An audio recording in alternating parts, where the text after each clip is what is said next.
So I wanted to talk to you a little bit about acting. And first, kind of interestingly, you star in this big movie with Robert De Niro, like your film, but you didn't even have fun filming it, from what I understand. Why not?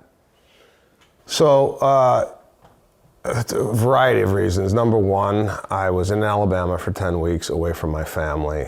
Number two, can I even pull this off? I haven't acted in a movie from soup to nuts ever. Now I'm acting with arguably one of the best that's ever done it. Can I pull this off? Am I good enough? Do I know enough about movie making to make this work?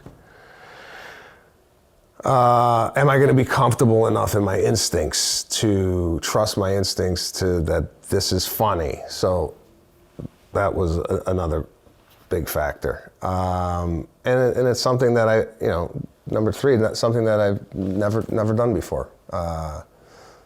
To star in a movie and a lot of pressure to perform and make this funny. And I didn't remembering the line at this age, remembering lines. Oh, cool. I'm not telling you. Yeah.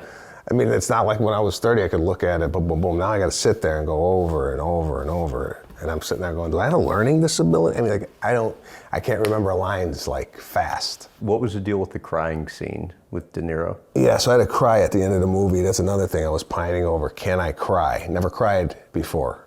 Do I even have a method to cry? Or am I hoping that this just happens? So I went with, let's just see if it happens. So I'm in the scene, De Niro's crying, and I'm going, in my head, I'm not even in the scene. I'm looking at this guy crying. I go, this guy's crying already? It's unbelievable. Like, I'm looking at this as an audience member.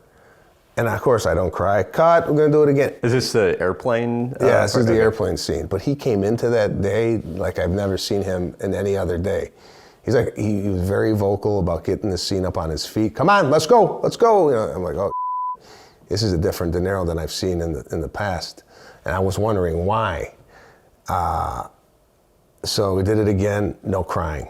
And he starts to get kind of like, come on, let's, now I'm seeing that he's gotten himself into a place where it's an emotional state and he wants to use that emotion. And the longer this goes on, maybe that dissipates. So I tell him, I said, listen, I'm having a problem.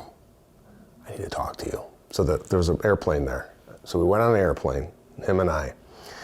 And he goes, what's the problem? I said, I can't cry. I'm having a tough time with the scene. I go, I need your help. He goes, well, I was going to tell you, I didn't know if you, wanted to hear any advice. I go, I need to hear it. I got no plan. He goes, I didn't want to get in the way of your process. I go, there's no process.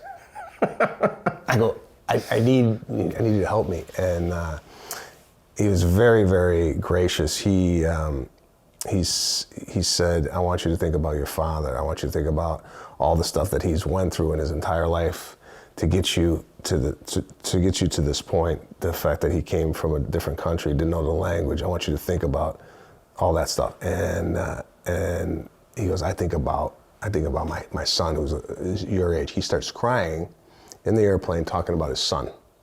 And I start crying, just watching him cry about it. And I run out of the airplane. I go, I got to use this now. I had to be out of breath during the scene. So they wanted me to run around the airport, and then run into the scene out of breath. Now, I got sciatic pain ripping down my right leg. I'm in like Giorgio Brutini slip-ons with no socks. And my feet are bleeding. I'm running around the airport. I'm in a lot of pain. I come into the scene. I start to cry, but I start to cry at the wrong time, but it still worked for the scene. Cut, let's do it again. Do it again, gay. That's all I got. We're gonna do this again. But he gave me an acting lesson, and I've taken that and I've built upon what I learned in that movie to other projects that I've done.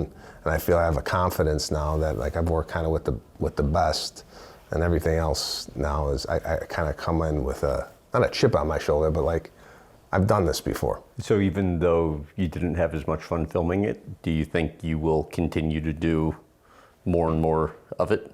I have to be honest with you. I generally don't like the process of it. It's taken me a while to figure out how to get the same joy I get out of stand-up that Because there's not the immediate yeah, gratification. there's not there. It's just not there. It's not exciting. When I wake up and I'm going to Milwaukee tomorrow, can't wait because I got a couple bits that I want to try out that are new. I want to see they go. Even if they fail, that's fine. But I'm excited.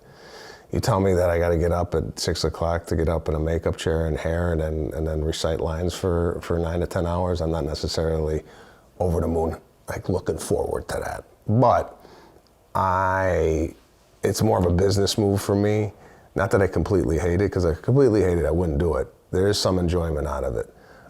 It's just, I guess I'm equating it to stand-up, and there's nothing in this world that's going to equate to it.